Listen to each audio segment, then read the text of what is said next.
بسم الله الرحمن الرحيم الحمد لله رب العالمين والصلاة والسلام على رسول الله وعلى آله وأصحابه أجمعين أشهد أن لا إله إلا الله وأشهد أن محمدا عبده ورسوله أما بعد. We continue in our series on the Hadith compilation and authenticity. Last week we began discussing the origin of the Hadith writing, Tadween al-Hadith, at what time it came in. And we explained with evidence that the Hadith were written at the time of Rasul sallallahu alayhi wasallam with the Sahaba, and then the 2nd century and the 3rd. And we also showed some of those manuscripts or books are still with us and are collected and preserved, chains and the written copy. Today we want to move on to the second part, which has to do with more about these books, earlier Ahadith compilations, their names and narrators. Because we spoke about the fact that it was written, but who transmitted these ahadith? Who are they? Who are these imams? And then after that, we're going to focus mostly on the hadith transmission at isnad, right? The chain transmission. So to begin, we said that there are many books written, something like more than almost 100, if not more, in the 1st century alone. And some researchers have listed all these different names of these books. So I'll quote here Sheikh Diyar Rahman Azami, rahimahullah, in his Kitab al-Jami' al-Kamil fi Hadith al-Sahih al-Shamil. And this book is written by this contemporary scholar who was originally from India, and he was in Medina. He died maybe 2020. And this scholar, he compiled the entire hadith, all hadith sahihah, in his estimation, in one book. And we'll talk about later what was he trying to achieve. But in the muqaddimah of the book, he has lots of good information about hadith and the sciences. So he says, for example, there were so many books that were written at the time of the Sahaba, and he lists maybe 100 something of them from that time until the 3rd century. Examples, he says there was Majmu'a Sa'ad bin Ubadah. Sa'ad bin Ubadah radiyallahu anhu, he had a Majmu'a, a collection of hadith that he wrote or is written on his behalf. And he died 16 after the Hijrah Rasul sallallahu alaihi wasallam. We mentioned, for example, Abdul bin Mas'ud. He had also a majmu'ah, a collection of ahadith, and Ibn Mas'ud died 32 Hijri. And then he goes down by mentioning all these different ones. So differently, the Sahaba, they had many. And then later you keep going until you get to closer to the end of the 1st or the 2nd century, where we get some of the more popular names of the books. Musannaf Ibn Abi Shaybah, for example, is one famous collection of ahadith and athar written by Ibn Abi Shaybah, the famous hadith scholar narrator. He died 235 Hijri. So on his list, he's like maybe 42. He comes in around for number 42. Another example, Musannaf Abdul Razak al-San'ani, right? Again, another earlier compilation. He came before Ibn Abi Shaybah even. And that's a very important book, as we see later, because Orientalists studied it. Orientalists studied the Musannaf Ibn Abi Abdul Razak al-San'ani to prove whether or not hadith was sahih. And we'll see what the outcome was of that. Some other examples, we know Musnad Imam Ahmad, rahimahullah, very famous, still with us, all these books with us, but his book is most popular because of how many hadith in there. He died 241 Hijri. So all these famous books, you can find the list if you go to the beginning of that book, Al-Jami' al-Kamil, and you just look at the different names and the years. So time in the Sahaba, and year after year after year, you get another book. And the trend is, as time progresses, more books. Why? Because the scholars are continuing to compile what they heard, whereas the Sahaba were more in memorization, less in writing. So this will find it to be a trend. As earlier you go, you find more memorization and less writing. And as time goes on, more writing and with memorization. Now in terms of narrators, then of course we're going to expect the Sahaba to be the most foremost of narrators of hadith, and this is truth, that the Sahaba narrated the hadith of Rasulullah, some of them more than others.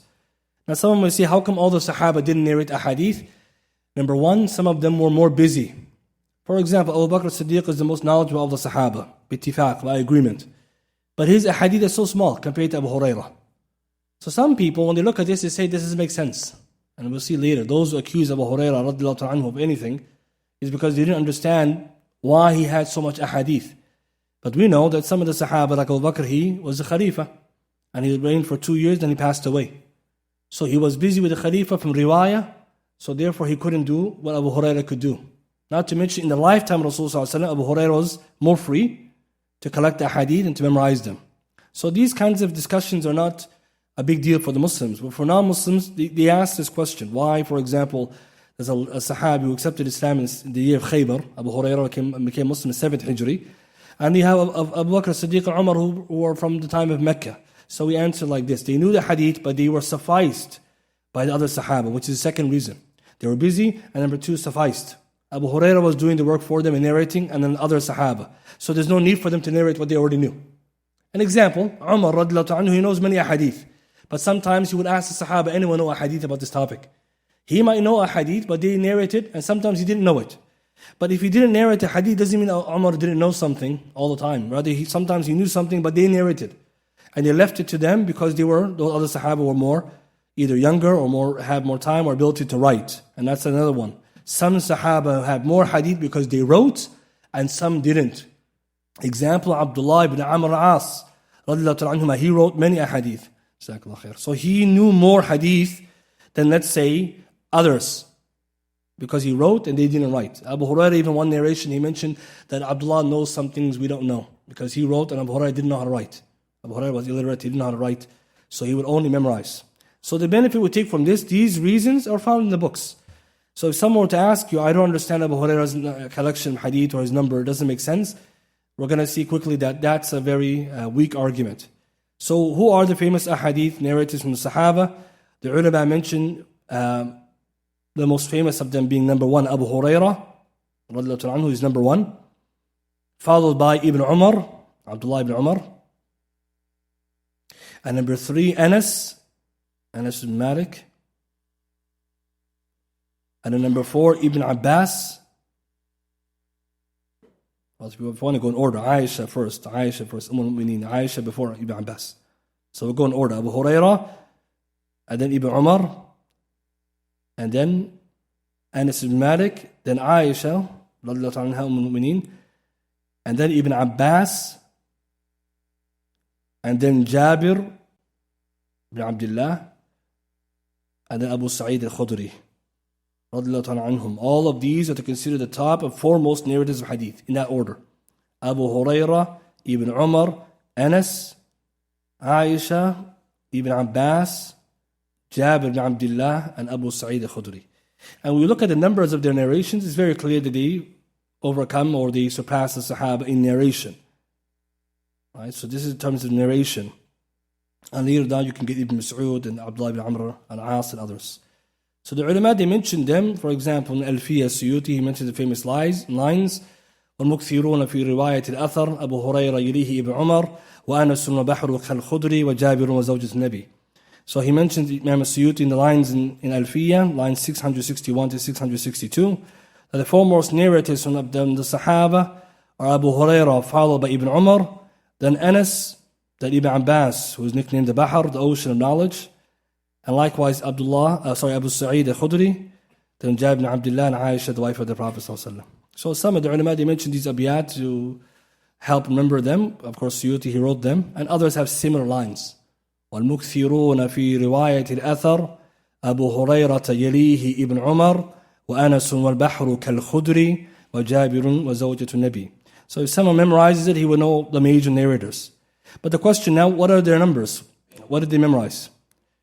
Famously, the scholars, they say, Abu Hurairah narrated 5,374 ahadith. 5,374. And this is based on the Musnad of a famous Spanish scholar of hadith, Baqi ibn Makhlad. Baqi ibn Makhlad, he's a scholar who studied with Imam Ahmed during the time Ahmed was in house arrest. He came from Al-Andalus. So his Musnad is huge, but we don't have it in full copy, only a little bit we have today. But if you looked at the numbers that the scholars who did have access to it, they said that Baqi ibn Makhlad, he has 5,374 ahadith from Abu Hurairah. But some of the contemporary scholars challenge that number, saying that the number is correct in terms of asanid wal mutun, but not mutun by themselves. If you actually want how much he memorized bil matan, it's 1,236. 1,236. 1236. That's how much hadith Abu Hurairah narrated. A hadith, not asanid. The reason why the 5,374 is a matan And every time you add a new isnad, it's a new hadith. And why is this information important? This is the research of, again, Diyar Rahman, Sheikh Diyar Rahman al-Adami. His master's, he did Abu Hurairah in defense of him. And he's the first one to actually calculate every single hadith Abu Hurairah has. And refuted the doubts. And he came to this conclusion. It's not 5,000 by itself. That's 5,000 asanid wal matun. So obviously we learned last week, and we remind ourselves, if we have one hadith and multiple asanid, every time you have a new isnad, it's a new hadith. The scholars used to count it like. So one hadith has two isnads, you count as two hadith, even though it's one matan. You guys with me? This is very important because later on somebody's going to ask you, where are all these hadith? Go to Muslim Ahmad, you don't see it. And it also dispels the doubt of those foolish who say, how can Abu Hurairah narrate 5,000 hadith in 4 years? So first of all, it's 1236. So they don't even have the number right. And secondly, we tell them it's also possible. How many hadith per day, per year? Some of the scholars say, look at the days he's with the Prophet ﷺ, how much he did per day. It's very possible. But these are the kinds of nonsensical arguments we find today. So as Muslims, we have to be ready to defend Abu Hurairah radiallahu anhu against these doubts. For these are the ones that they spread to the awam, the lay people, and say, Abu Hurairah, I don't know. Who doesn't know Abu Hurairah's status? Only a jahil, an ignorant person. But when you look at the numbers, it also becomes so much manageable. When you say it's 1,236 ahadith, matan, mutun only, versus the different chains of transmissions. And he had many students, so that also explained why he had so many asanid. Next, we have Abdullah ibn Umar, anhuma, who narrated, according to the same Musnad, Baqi ibn Makhlad, it's 2,630.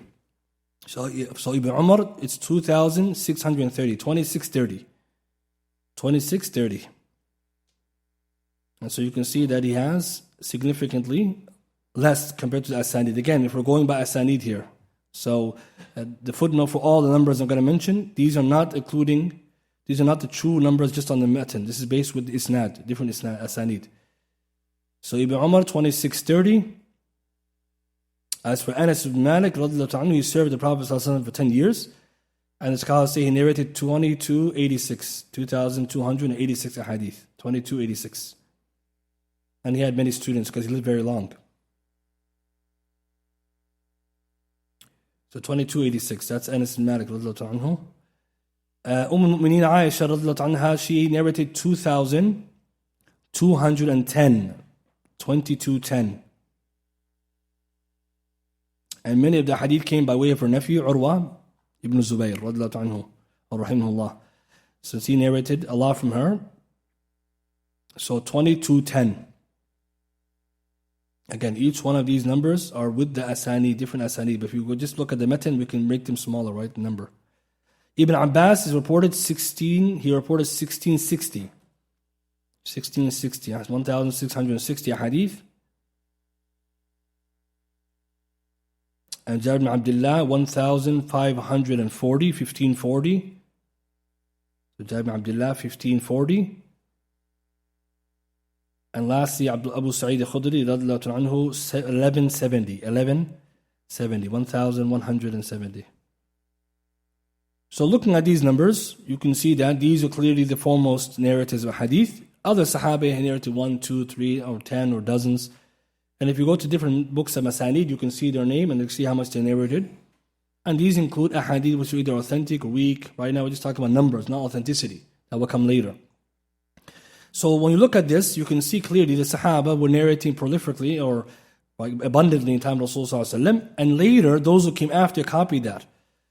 But we'll see later that some people, when you look at the hadith, they need to understand that the Sahaba, the amount of hadith they knew, they narrated to their students, and those who took from them and they narrated those after them, it goes in the chain. We're going to see there's a pattern of how the chain progresses over time. And that leads to our next topic, the isnad system. So this is one of the most important things that a student of Islam and hadith should know, how asanid, chains of transmissions, work. So when we say something has an isnad, it just means a chain of transmission. So-and-so heard from so-and-so, heard from so-and-so, until you get to the matan. Whether it be hadith, or athar, narration, or anything, any story, that's the isnad. So chain of transmission. And matan, which is the text. So every hadith has two parts. Both of them are needed for the authenticity of hadith. You need to check the isnad, and you need to check the matan.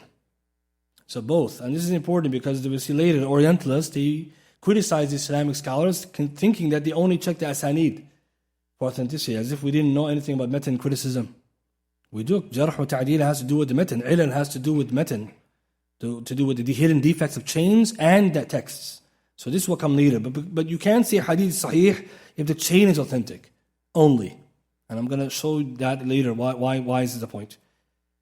So now that we know that everything of the hadith, they come with asanid, likewise the Quran has, the riwayat, the qira'at, they also have asanid.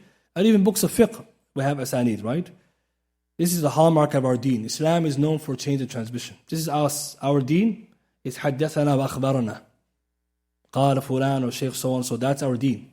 And the reason why it's important is because Ahlul Hadith, they popularized this. That the hallmark of Ahlul Sunnah wal Jama'ah specifically, because Ahlul Hadith are the Salafiyun. We narrate and we memorize the hadith and we know about them. Compared to the people of misguidance who do not have asanid to change the transmission, nor do they care about them, nor do they practice authenticity based on the conditions of Ahlul Sunnah wal Jama'ah. The first important point regarding asanid is the history of the isnad. Where did it come from? Or when did it come? And this is the first point every Muslim should know. When did the Sahaba and Salaf start asking for the isnad? Imam Muslim, he narrates in the Muqaddimah, in his introduction, hadith number 27. And Ibn Sirin, Muhammad ibn Sirin, rahimahullah, he said, لم يكونوا يسألون عن الإسناد.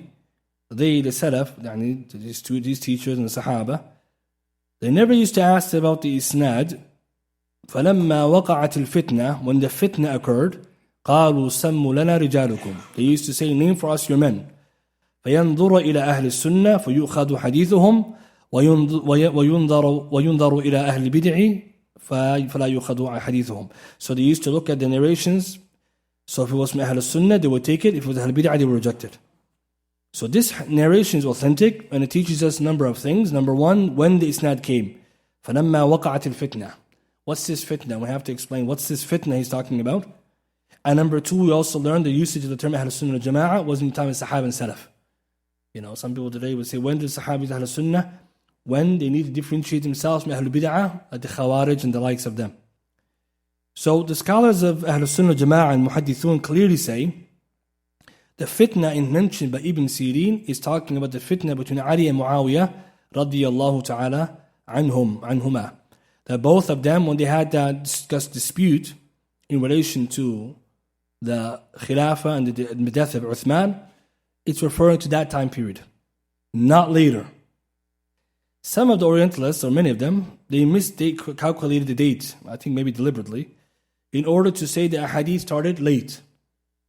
Why? Because they're saying that the hadith were recorded later and the isnad came 120.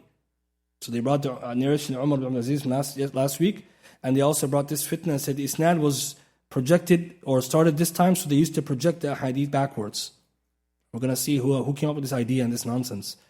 So they said things like it was the fitna of the Umayyads and fitna of this, and tried to give different numbers and dates. All of it's wrong.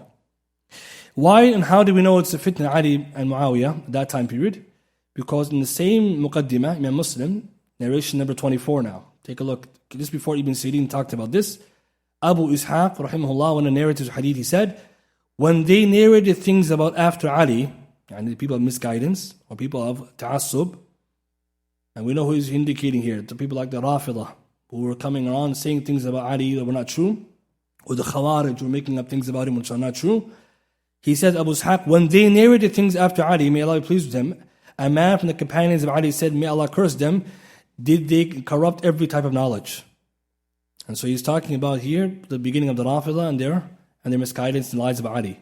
So here, this narration, number 24, is the evidence for the ulama that the fitna, لما وقعت الفتنة, is the fitna Ali Muawiyah.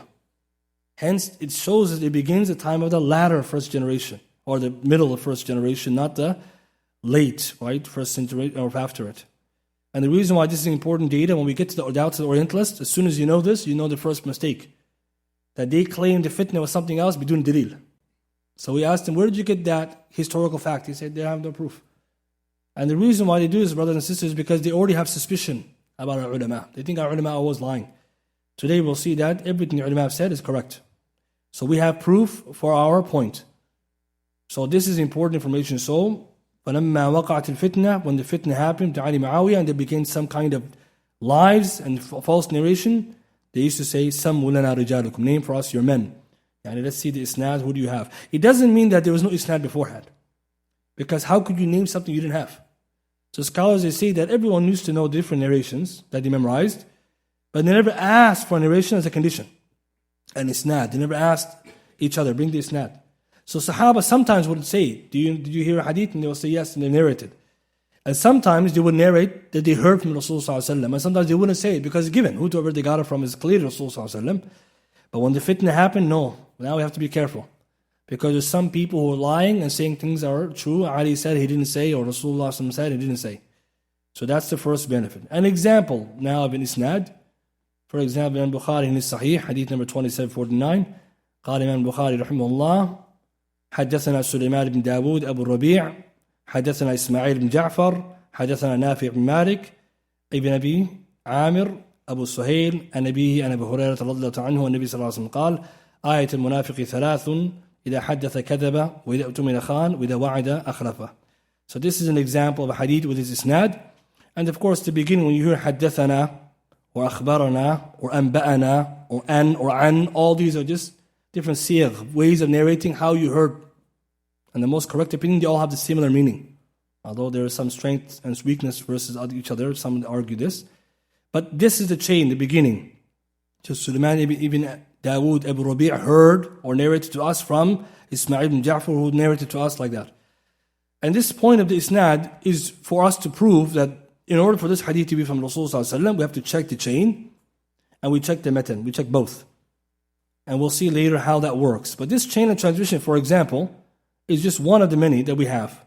And if you go to, for example, Muslim has a similar hadith, he has his chain, different isnad. And maybe another book has a different isnad. So the same hadith, three different asanid, for example, you will say three hadith, and each one we will check for its authenticity. Bukhari, Muslim, we know are authentic, so we don't have to worry about that. A fa'idah, just a side benefit regarding narrating hadith. Some of the ulama, when they narrate the hadith, they say you have to put the word qala between حدثنا. So قال Imam Bukhari رحمه الله قال حدثنا سليمان بن داود أبو الربيع قال حدثنا. So we have to ask the question, is that correct or is that not correct? So if you want more, go to the kitab Muqaddimah Ibn Salah, he mentions this. But in Tadrib al-Rawi, Suyuti says not correct. You don't have to. And he says because if you say أخبرنا or حدثنا, it means قال لنا. And he said, I always used to think this. Imam Suyuti said, I used to feel this is correct. You don't have to. And he says, I asked one teacher and he didn't have a good answer. And then I found Ibn Hajar, his teacher, he has some written work in which he said, you don't have to. And he said, Alhamdulillah. And the reason I'm saying is some people get strict and say, oh, you missed qala, did you hear it? It's like, okay, it's not that big of a deal, because some of the ulama, they said you don't have to. And I'm saying that because if we said this today, someone will say, astaghfirullah, you read the hadith wrong. So we know we didn't, right? So inshallah, just a fa'idah, just in case someone will say you didn't say qala. There's a difference of opinion there. طيب, let's look at now the asanid in time of Sahaba. Sahaba used to use the isnad whenever they heard something from Rasulullah in order to let the other Sahaba know that they heard. For example, there's a narration in Muslim, the Imam bin Tha'laba, he came to Rasulullah saying, Muhammad, your messenger came to us and told us. So this shows that whenever Rasulullah used to send a messenger or written work, they used to say things like, we heard from your messenger who told us that you said. And this was the common practice of the Arab to narrate what they heard. So the Sahaba, it was well known, scholars say, that they used to know that isnad itself just means who did you hear from and when did you hear it or how did you hear it. But when this fitna happened now we're talking widespread asanid. Everyone has to bring their isnad now. Therefore you need an isnad and you need to be someone who narrated and heard. You can't just be someone who just made up things. Because the ulama, as soon as they find that there's no corroboration for your report, it's rejected. And this is very important. Asanid is not just someone just says, قال حدثنا, he made it up, and everyone will say, mashallah, it's authentic. No. They're going to check. Let me go check everyone else who heard the same hadith and see if there's discrepancy in the chain, or do you even meet the teacher, or does anyone know you? And the reason why this is important is we'll see asanid, they don't go backwards in terms of the way that people imagine. The hadith existed and we made up the isnad. No. The way the Salaf, they used to work, they didn't know about the matan until they first found the isnad. So for example, someone comes to you today and says, there's a hadith. I don't know about that hadith. You have to give me the chain, they have to follow it to figure out. Whereas the Orientalists, imagine the Sahaba just, knew about the hadith and they just made up asanid to to attach it. And so it's arbitrary. Everyone just it's like algorithms. Everyone just makes up one and throws it in there and says, this is one, this is one. And the problem with this logic is that you're going to have contradictions, but it never happened. So we have to understand later, next week inshallah, we'll look how the isnad and the hadith criticism works. But once the asanid became popular, ilm jarh wa ta'dil became popular now and became a science that is known and practiced. The science of disparaging and appraising or assessing the narrators. And ilm jarh wa ta'dil is the essence of hadith sciences. Because by way of it, you get the tasheeh and tad'eef. You know who's authentic narrator, who's not, which chain of transmission is authentic, which hadith is not. And it's also what the ulama were busy with, grading, categorizing, assessing the narrators and the hadith. طيب. Now that we understand that the isnad came in time of the Sahaba, after the civil war, or the issue between Ali and Muawiyah, radiyallahu anhuma, scholars now they say, how did asanid spread? So we have to understand that the zaman al-riwayah, the period of narrating hadith, alongside writing it, this is called zaman al-riwayah. Riwayah means the narrations. So time of the Sahaba, it's zaman al-riwayah. They're narrating, hearing, and writing. So remember, every time you heard a hadith, you heard it first and you wrote it. And you pass it like this, you heard it and you give the person what you have written or what you have taken down in your books. This period, zaman al-riwayah, started at the time of the Sahaba and ended approximately 5th century Hijri. Very important to know that, because we'll see later that that's the cutoff for the narration and the recording of the ahadith, means the asanid being memorized and narrated. So year 1 until year 5 Hijri. So 5 centuries. Now the bulk of the riwayah was happening in years 1, 2, and 3. Then year 4 it got less, and year 5 of course it culminated like the time of Qaadir al-Baghdadi, Ibn Abdul Barr, and others. You can see those books then are smaller, the hadith that they have that people before didn't have, or the fact that after that everyone relied upon what they wrote. So year 1 to year 5. Some ulama in their books they say year 1 to 3. But what's more correct that there were still some riwayah going on. For example, Imam al-Bayhaqi, rahimahullah, comes 4th century. He has so many ahadith. The Sunan al-Bayhaqi al-Kubra has maybe 25,000 ahadith. He heard all of those narrations. So clearly he's up close to Ahmed's 40,000 or 30 plus thousand. So clearly you have to acknowledge that it was still going on, but it was slowing down because all the hadith were being narrated. What's going on now is you're getting longer chains, or you're getting the books sometimes being given. Bin munawala, someone will take the book and give it to you with ijaza. Although that wasn't happening too much in the earlier time. So year 1 to year 5, Sahaba narrated tabi'un to atba' and keeps going like this. So the rule is, the longer the time period, the number increase in transmitters or narrators. So if you have, for example, Abu Hurairah, then he has a student, and there'll be more students, and then more students. So by the time it gets to a later book, there's so many asanid for that one hadith. Let's give one example. Hadith Abu Hurairah radiyallahu anhu, about Hadith Bukhari and Muslim, about when any one of you wakes up, let him not put his hand in a vessel until he washes it 3 times. Because he doesn't know where his hand was when he was asleep. This hadith is reported by Abu Hurairah radiyallahu anhu and 13 of his students. So Abu Hurairah and 13 tabi'un narrate from him. And these 13, 8 of them are in Medina, 1 of them is in Kufa, 1 in Basra, 1 in Yemen, 1 in Syria. So as you can see, Abu Hurairah is one man, then there's 13 different students. So it's growing this isnad. Because now if you have 13 already, you can see it's going to branch off, or sometimes it doesn't. After that, you have 16 scholars who transmitted in this hadith from Abu Hurairah's students. Again, different geographies. Some of them in Medina, Basra, Kufa, Mecca, Yemen, Khurasan, and Syria. The reason why this is important, if you make a chain for it, the scholars, they make sometimes something like a fish diagram or this kind of diagrams. You have the narrator, and you branch off, and then narrator, and you make these lines. If you look at the hadith, you just see as the time progresses, it's getting bigger and bigger. And this is expected. The problem now, we're going to see later, Orientalists, when they see this, they have a problem, some of them. They say, why is it that every time progresses, the isnad is getting more and more longer and more detailed? So they thought, some of them, erroneously, that there's some kind of embellishment going on. As time progresses, the isnad get longer, but also stronger. Why? Because they want to make the isnad stronger, and they're going to make up new narrators, So every time there's a narrator, they'll add some more. Because we know the more narrator, stronger the hadith. So we're going to get to it later on, these kinds of backward thinking. But we know when we look at a chain of transmission by itself, and here I have a chart, you can't see it, but I want to share it. Just on one hadith, how many narrators narrated the hadith and how many times it came is proof that the isnad system is a sign from the signs of Allah. Because it's impossible to find this kind of level of mass transmission in any other religion, but also the detail that they used. Let's give one more example. Mustafa Azami in his book, he has two books. This one I'm going to quote on Sachs' Origins of Muhammadan Jurisprudence. This is the Orientalist, he refutes him. So in this book he mentions, for example, there's a hadith about sifat salah, how to pray salah. Nabi Sallallahu Alaihi Wasallam said, when Imam stands for salah and he says takbir, fakabbiru, you say takbir, he makes ruku' farka'u until the end of the salah. So he's teaching us how to pray. This hadith is recorded 124 times with many dozens of scholars who took part in it. So 26 3rd century authorities reported the hadith in 10 different cities or locations. Medina, Mecca, Egypt, Basra, Syria, Yemen, Kufa, Wasit, Ta'if. So this question that we ask is, if this hadith Abu Hurairah narrated, then his students narrated, then they kept narrating, all 124 recording, they have the same wording. Almost exactly the same wording in 10 different countries or cities from 124 times. And if you look at the isnad, it's huge, right? The different breakdowns.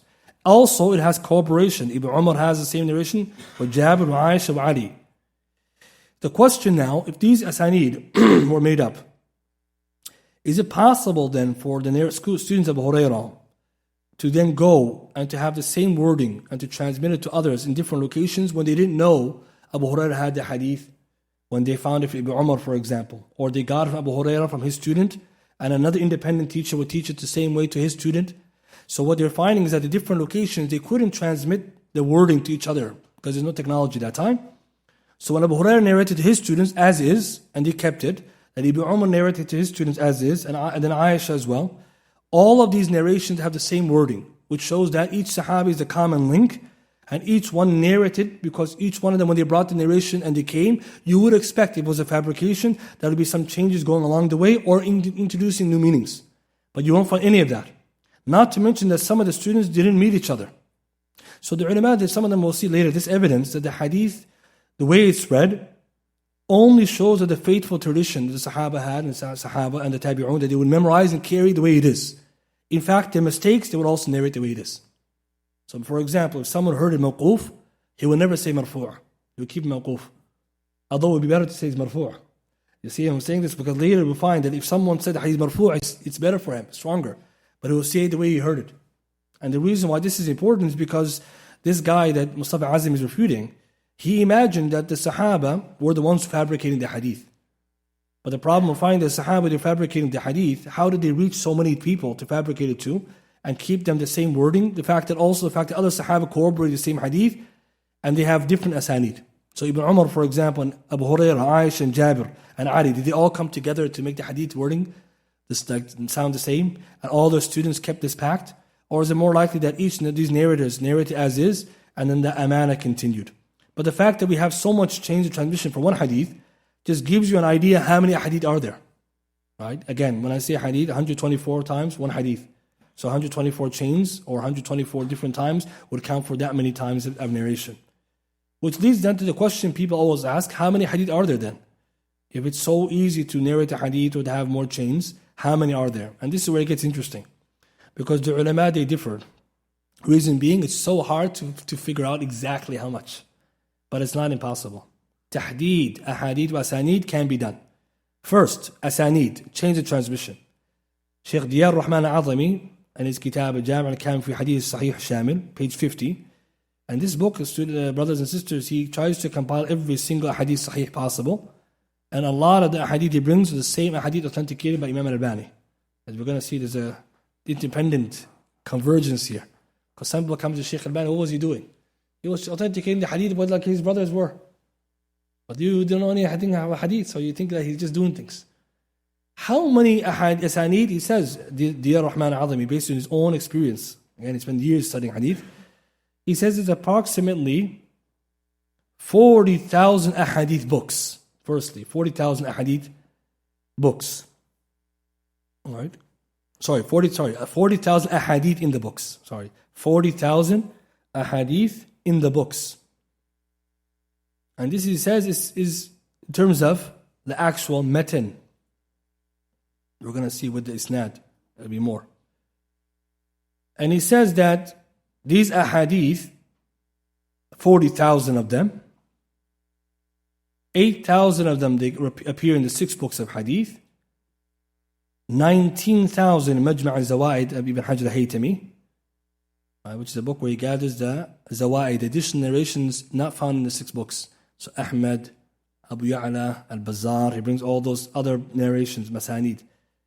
And he says from the remaining books, 10,000. So if you do the math, it's approximately, almost 40,000, not 100 exactly.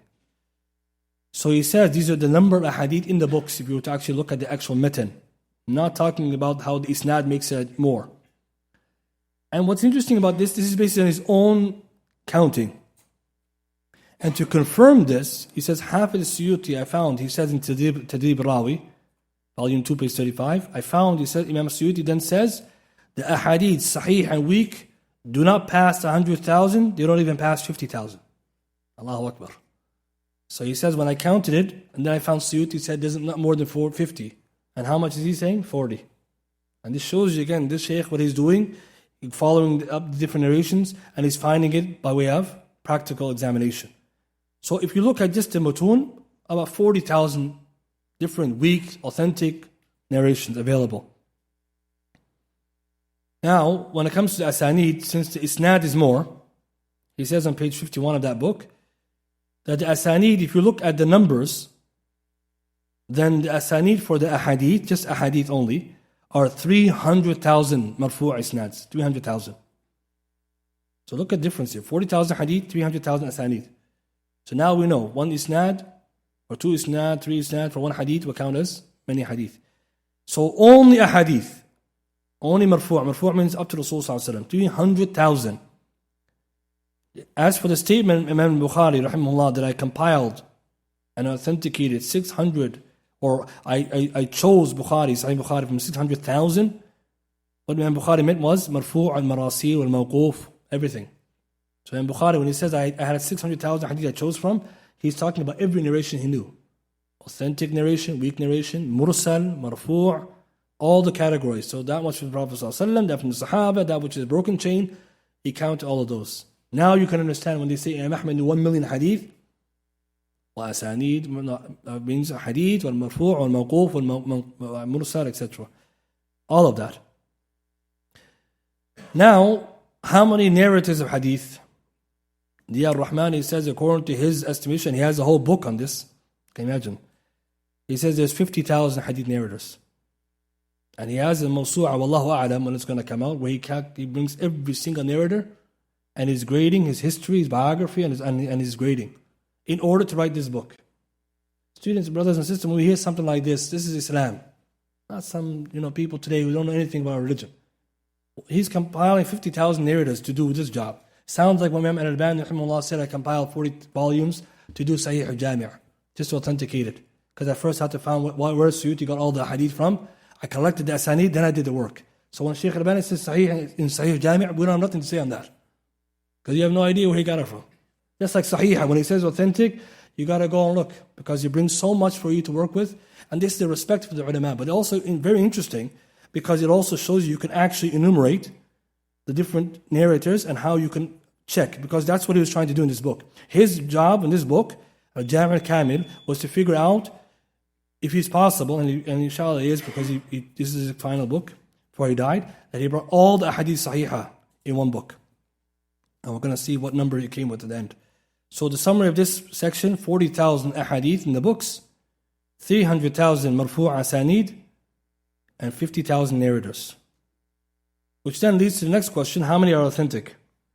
Because this is what people want to know. We want to know the sahih hadiths.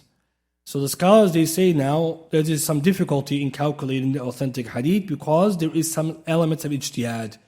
Tasheeh and tad'eef al-hadith is based on the scholars' differences of what they believe to be authentic or not based on the narratives and science of hadith. Next week we'll talk about it. So it's not arbitrary, right? It's based on the science. But let's look at two examples of how to look at this. First way of calculating it. Some of the scholars from the Salaf, they said that all the hadith are either 4,000 or 4,400. What do they mean by this? Sahih hadith. Allah, it brings a little bit of a problem when you think about it without explaining it, but some may say, how is that possible? But we're going to explain. 4,000 or 4,400.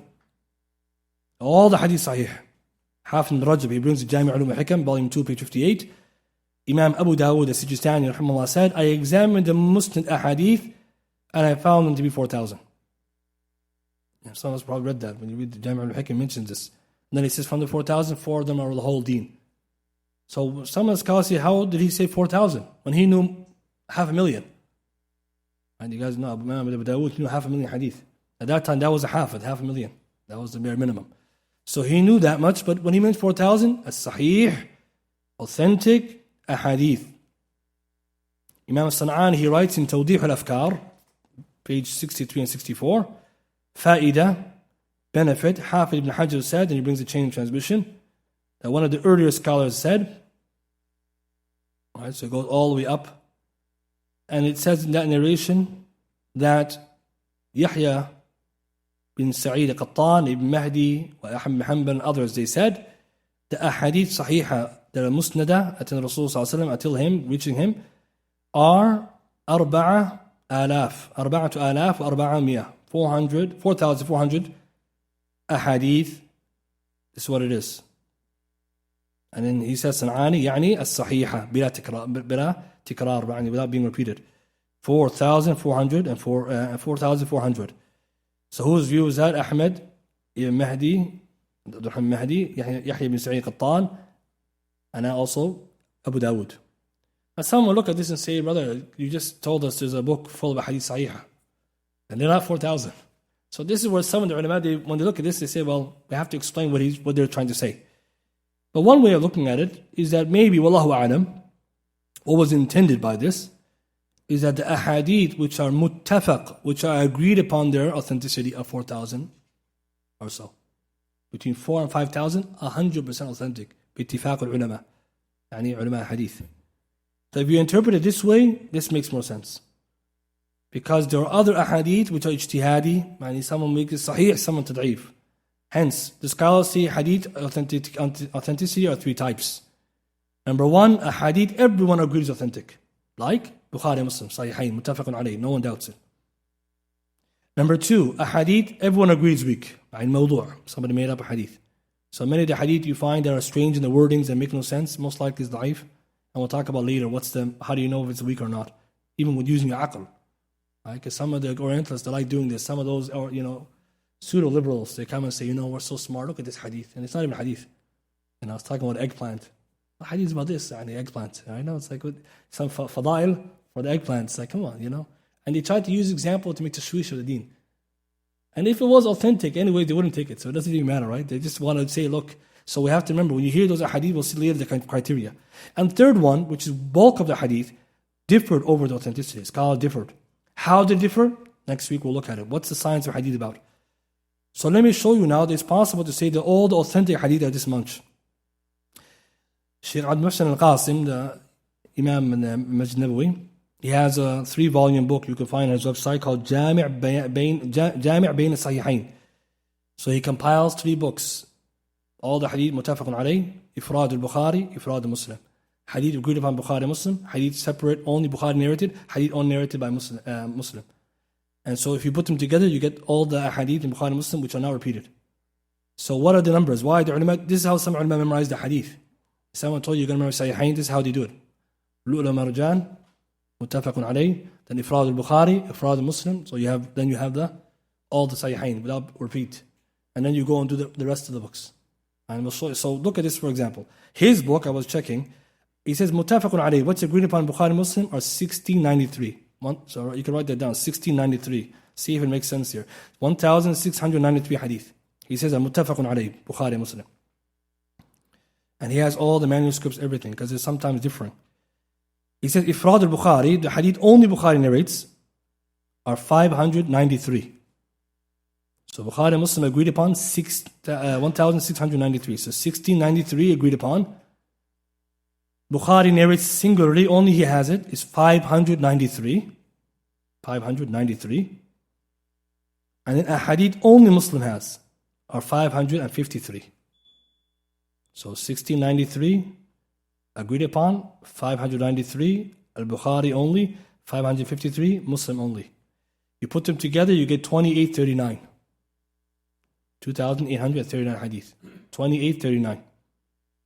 So that's in Bukhari and Muslim, no repeat. Now, go to the book As-Sahih Musnad bima laysa bi Sahihain, Imam Al-Wadi'i.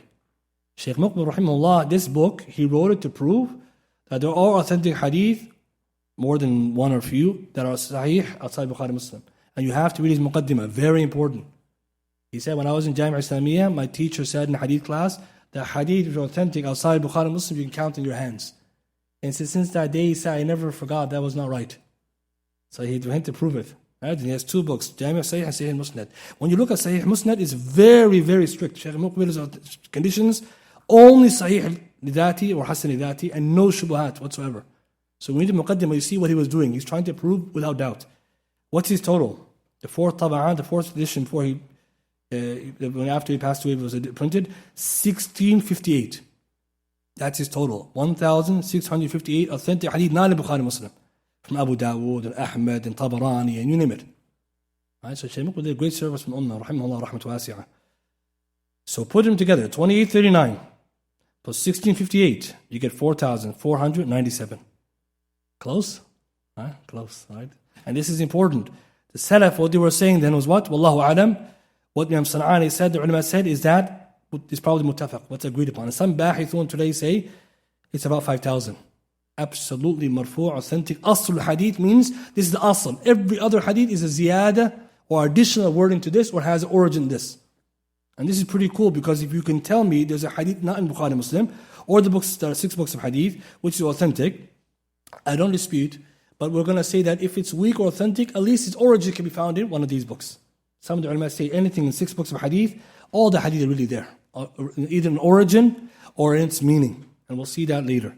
So the total, based on this number, 4,497. This is what I agreed upon, inshallah ta'ala, 100% authentic of the highest degree. Because Bukhari, Muslim are authentic, and Sahih Muslim, Shaykh Muqbil put the highest standards. He didn't put any hadith, he puts no hasan ghayri, no ijtihad. It has to be pure. طيب. If that's the case, how about those who did ijtihad and tried to do more, like Shaykh Al-Albani rahimahullah, and Diyar Rahman Al-Azami and others, what did they get? So Shaykh Diyar Rahman and Shaykh Al-Albani, others, they bring way more hadith. So Shaykh Al-Azami, he says, look, there's about 12,000 to 15,000 ahadith sahihah. Right? His estimation, 12 to 15,000. Okay? In Jami' Kamil, page 52. Diyar Rahman Al-Azami, he says about 12 to 15,000. But if you told me how many of them are purely sahih without dispute, it's between 8 to 10 at the very least. 8 to 10. This is without any real ijtihad, or like too much ijtihad or too much differing. But with differing, it goes more. His final conclusion in his talkhis of the book, he mentions 1,000 or 16,546 hadith. Authentic, according to him. Hasan, Ghairi, Sahih, Hasan Lidati, Bishawahid, anything you could think of. It's 16,546. Which are hadith sahiha, inshaAllah. Which is very interesting. Because Shaykh Al-Albani, what was his total number?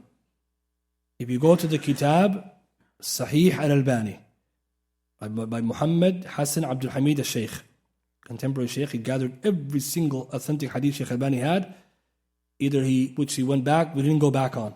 Because Shaykh Al-Albani used to change some rulings, right? So he did what Shaykh Al-Albani was trying to do his whole life.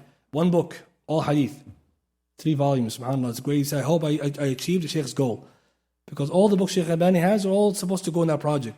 Taqreeb al-Sunnah bayna yaday al-Ummah. So he says, look, all of it, and again, you can get this book in PDF, Sahih Al-Albani. It's 16,004. Allahu Akbar, it's not too far from him, right? 16,004, and he has 16,546. And what's interesting about that is that's with the ijtihad, extra effort, differing going on. Even more interesting, Ibn Salah in Muqaddimah, he writes, an early scholar, Najmuddin al-Qumuri, a Shafi'i scholar, who says that the hadith sahiha altogether are 14,000. See, look at this. Najmuddin al-Qumuri, a Shafi'i, Ibn Salah cites him saying, all hadith sahiha are 14,000. And our ulama come today and say 16,000. And some ignorant person will come to you and say, Shaykh Alban, what was he doing? What in the world are you doing? Right? That's the question. You don't even know anything about hadith. You don't even know what the ulama were doing. Someone is coming today and thinking Shaykh Alban is doing something no one did before. What he's trying to do is trying to prove, with the chains of transmission and the science that left for us, how we know the authentic hadith are authentic. Because brothers and sisters, ilm al-hadith was always ijtihadi. And this is something we have to pay attention to, those who say you can't do ijtihad. There are some people out there who say it's done. The mutaqaddimin, they already give us a ruling, that's it. We say no. Because you ask them, what year did mutaqaddimin end? They say 3rd century. I just told you, Zaman al-Riwayah ended 5th century. So you already made up something. And this is why it's so important to know these numbers just for our own confidence. But also to figure out that if the ulama were coming to the independent researchers and coming to something similar, then yes, the hadith sciences can continue to be authenticated, reanalyzed until Yawm al-Qiyamah. The last point, when finished with today, because of time, how do we know, or how is hadith graded in summary? And next week we'll carry out more detailed discussion. So last point for today, hadith grading. So if we say there's 16,000 or so hadith which are sahih according to the scholars who did the effort, how do you know hadith sahih? Ulama said 5 conditions. 5. For the hadith which is sahih, and Hassan as well, because Hassan will also have the same condition but it's lower level. First condition, ittisalu sanad. So it has to have a connected isnad. So ittisalu sanad means that the actually chain transmission goes from A to B all the way. No disconnects anywhere. Number 2, you have to have narratives who are trustworthy and righteous. Al-adala, trustworthy and righteous. Trustworthy in their carrying of narrations and in their deen. Hence, the narration of Ahl-Bid'ah were examined to see if there was any compromise for their trustworthiness, even though they might be trustworthy, but would they support innovations that they were upon, for example. Number 4, the precision and accuracy of narratives. Dabtul ruwat. The ruwat, narratives, they have to have dabt. And dabt means 2 things. Hifd wal kutub. Their heart and memorization, what's in their chest and what's in their books. So if he got old, he can read from his book. If he has good memory, he would read from his memory. But if there's a discrepancy between the 2, or if he had one over the other, they will see if they could take it. These 2 are the most important conditions when it comes to the actual narrators. Adala wa dabt. We'll see in a second. Number 4, no irregularities or inconsistencies. So abnormal narrations have extra wordings, or wordings which are only found there, or maybe opposing anyone else. So adam al-shudud. Shudud means here this narration is opposing someone or groups who are stronger in narration and memorization. And last, number 5, no hidden defect. Adam al-illah, and this is the most important subject for the seniors or the most advanced scholars. They focus on the ilal. Hidden defects mean you will not be able to tell. Kind of like money counterfeits, right? The ulama say, example, muhaddith is like a money lender, or a currency buyer and seller. He just has to see it to know it's weak or fake. Or me and you, we just walk around with fake money, right? Right? So he would know, right? So this is why the ilal is so tricky. If someone has all this, or narration has all this, it's sahih. If the adala or the dabt, 2 or 3, condition 2 or 3 are lessened or weakened, but still there, the hadith becomes hasan. This is the theory. If it's all perfect, the highest degree, it's sahih. If conditions 2 and 3, the righteousness and trustworthiness or the accuracy goes down a little bit, it becomes hasan. If those get more compromised, then we keep going and we start seeing that you need backup, you need support. The last point I want to mention is that you can't authenticate hadith by the isnad alone. You need to have the matan checked. Because what about conditions 4 and 5 and even 1? So condition 1 applies to the narrative and the text. Right? The fact that if a text is authentic all the way through, but it has a problem because it's disconnected, because it's hidden defect. So mostly 4 and 5 apply to the matan. No irregularities, which means that you're going to check against another person's narration. Ibn Qayyim now, Kitab Furusiyya. He writes, and Kitab Furusiyya is a very interesting book because it's not about hadith, but he mentions some interesting rules in there. Ibn Qayyim writes in page 245 that the knowledge of authenticity of isnad is not a condition, or knowing the authenticity of isnad is not a condition for authenticity of hadith. Rather, we must also check for the authenticity of the wording or the matan. For there are conditions which apply to it too. So you need to have authenticity of a chain, being free from any hidden defect, free of abnormalities or any weaknesses that are found by contradiction. And last one, nakara, somebody narrated something who was weak memorization, or he makes mukhalafa of a group bigger than him. So this is very important for us because Imam al-Qayyim, what he's telling us, hadith criticism is also part of it, is matan criticism. So we do jarh and ta'adeel of the isnad wal matan.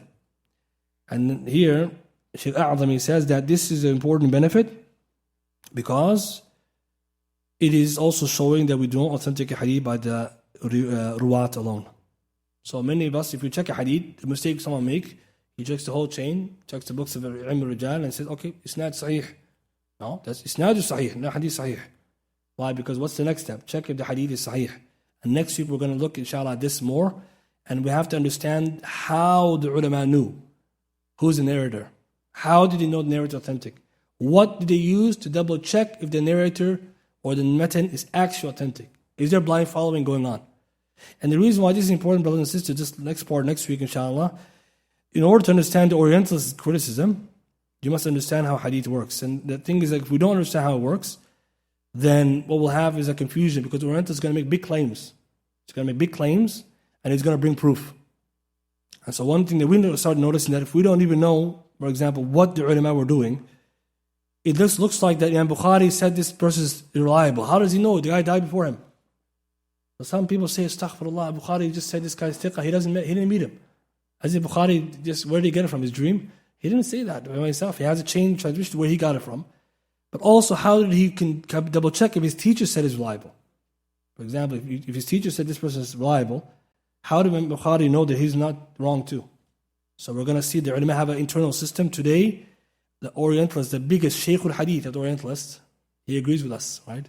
In some ways, not 100%, but he agrees with our system. And we're going to show that as we go along, inshallah. Anyone have any quick questions? Otherwise, it's salah, yes.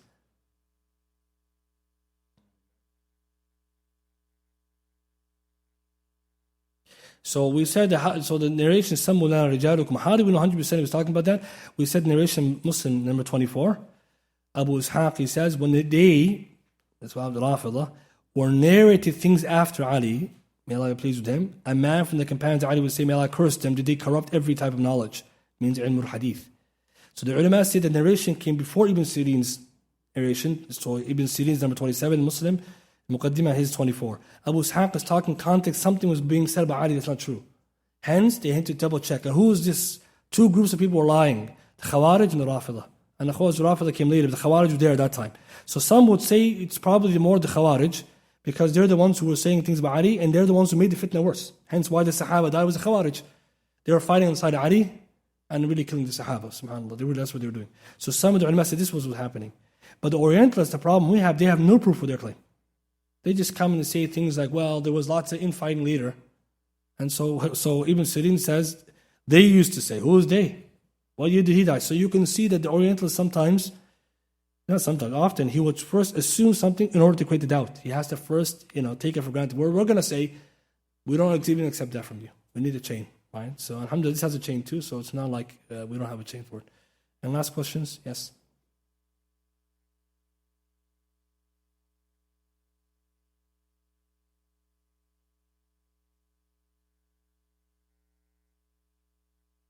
Yeah, so we're going to talk about that later at the end. Some people, when they do matan criticism, they use the aql. Can you use the aql? Yes and no. There's rules. And there's even a hadith about that. How you would, if you see a hadith, you know it's weak. And Shaykh Islam Taymiyyah, Kitab Minhaj al-Sunnah, he has qawa'id and shurut in there. Anyone wants to see, because the Rafidah have all kinds of hadith. And they say these are authentic. And you just listen to the hadith and say, astaghfirullah azim. Only someone the aql like theirs will say it's sahih. So Shaykh Islam Taymiyyah and Ibn Qayyim say, there is a logical component. It is so interesting. But the problem is you can't expand it. So for example, someone says it doesn't make sense to me, that's not a hujjah. Or, I don't like it. And we'll see later that was the way of the Mu'tazila. Bishr Mirisi here, he mentions, the Imam Darimi in Rad ala Bishr Mirisi, he mentions, Bishr Mirisi has a qa'idah. It was a qa'idah, one day a student came to him, to Bishr, and said, how can we deal with Ahl Hadith? Whenever they tell us something, they say hadith. So we can't just reject the hadith. He said, listen, when they bring you hadith, first doubt its authenticity. And if it's authentic, make ta'wil of it. Allah, that's the qa'idah Mu'tazili till today. Bring you hadith, it's da'if, it's a Muslim. Okay, it means something else. That's how he does it. There's no other way around. Because if you say, I don't accept it, kafir. Denying hadith muttafaqun alayh. Imagine, hadith absolute authenticity, he looks terrible. And also, he told Bishr this because Bishr was telling them that. So Bishr said, look, this is how we're going to do it.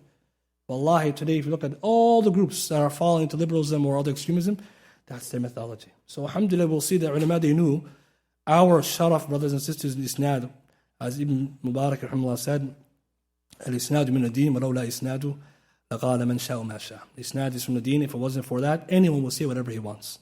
Barakallahu feekum. Subhanallah, bihamdika, ashhadu an la ilaha illa anta, astaghfiruka wa atubu ilaik.